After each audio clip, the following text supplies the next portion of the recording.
Welcome to the Banker Lamp. Please enjoy the video. In this video, I will explain how to play Resident Evil 4 on iPhone. First, head over to the App Store and download the official game application. Make sure your device is compatible. Typically, an iPhone 15 Pro or a newer model is recommended for optimal performance. You'll also need about 70 gigabytes of free storage, so clear some space if necessary.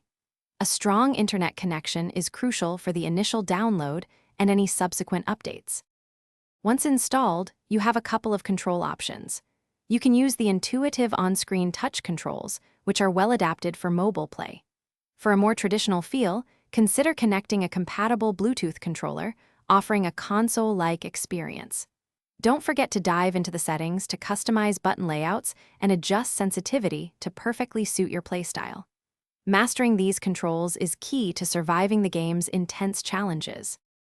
Prepare for a visually stunning experience with high-definition graphics optimized for your iPhone's display. On newer Pro models, you can expect smooth frame rates, often reaching 60 frames per second, ensuring fluid gameplay. The game also incorporates haptic feedback, adding an extra layer of immersion to combat and environmental interactions. Plus, your progress saves automatically, so you can pick up right where you left off anytime. To truly maximize your experience, I highly recommend playing with headphones. The audio design is fantastic and really pulls you into the world. For longer play sessions, keep your iPhone charged or connected to a power source to avoid interruptions.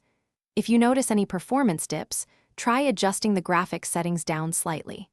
Finally, remember to explore every nook and cranny. You'll often find crucial items and resources. Thanks for watching. If this was helpful, leave a like and consider subscribing. See you next time.